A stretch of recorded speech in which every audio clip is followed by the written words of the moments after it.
There's some freaky deaky shit going on out there. Kind of shit to make you piss your pants. Story-wise, this DLC is just plain fun. It doesn't try to take itself too serious, and that's kind of a good thing in this case. Story revolves around our hero Cole getting bit by a nasty bitch vampire and then becoming a vampire himself. He only has 8 hours before sunrise, in which he'll be forced to be Bloody Mary, that's the main evil vampire bitch, Little Puppet. Our mission? Find the cross that can kill her. In this case, you get plenty of funny combos between Zeke and Cole, on top of some funny one-liners to our vampire friends. Sun's almost up, Mary, and I got no intention of being your sailor bitch. Like I said, the story doesn't take itself serious, but if you're a vampire fan, I'm sure you're going to enjoy. Voice acting is well done, and while I wish it was longer, the story does have the funness. Now, I can't wait to see what else Sucker Punch can create here. Maybe Cole can become like the Easter Bunny or something, or Santa Claus for Christmas. Like, how awesome would that be if you can deliver gifts on a timely manner for Christmas? Come on, in a Santa suit. Fine, fuck all of you.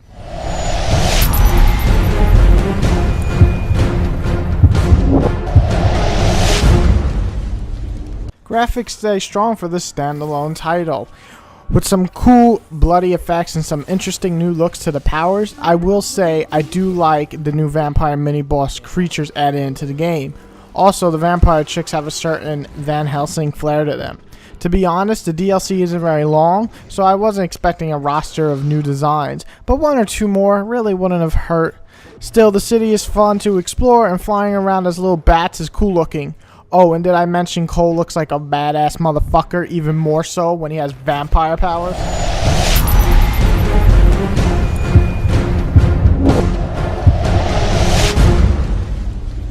Gameplay-wise, Infamous stays intact. Mostly. Takes away a few powers, but gives you a few new ones. Let's start off with the vampire powers. First off, you can suck people dry to gain blood, in which case you'll need to use your vampire powers. Now, the vampire powers basically give a new look to your already existing powers. On top of that, you get the power to fly around the city, in which case you become these little cutie bats and just fly around wherever you want, giving you an even faster way to access the city. Another new power would be the flying bash attack you gain with the flying power. Basically, while you're flying in bat mode, hit an enemy head on and watch as Cole stakes the fucker right through the stomach, heart, or wherever the hell you stake vampires at. It's a pretty cool looking move, but it's easy to abuse, one-shotting just about every single vampire enemy and doing massive damage to the mini-boss. It makes it almost too easy, especially if you upgrade Cole enough with the vampire blood, you can use it 4 or 5 times. The rest of the gameplay stays largely the same. Blasting them away with your electric attacks, you shouldn't have much problem with most enemies. I will say I felt that they put you in a few too many cramped spaces throughout the story mode missions. One in a catacomb, actually twice, you'll fight there, and then you'll fight in a tomb. Well, it's not unplayable or anything. We all know when the tons of action that Infamous throws at you goes on, the camera's a little hard to keep on, leaving you to get hit when you really shouldn't have. Overall, Infamous Blood Festival gives you enough new power to have fun with, but you already have had to like the original Infamous 2 gameplay to even give a shit.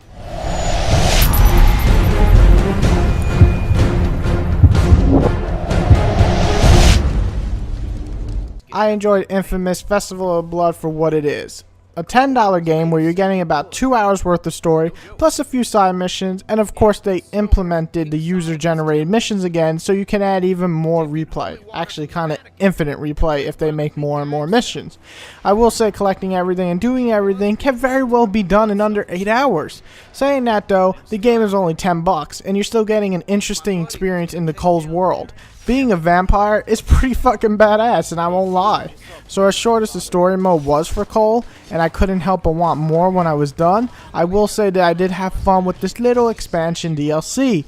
I'm hoping to see a few more from Sucker Punch with a similar price range, unless they want to make something as long as Undead Nightmare with the quality of Infamous 2, then by all means Sucker Punch, do your thing. Otherwise, right now you're getting a fun little package. In my honest opinion, is worth $10, but don't expect anything amazing. You do not suck, Festival of Blood. You get a 7.5. You get it? You don't suck, but you kind of do suck because you're a vampire. Rawr, I'm gonna shut up now. Thanks for the story, Zeke. Very educational. Oh, shit! I just died of your arms tonight. Something you said.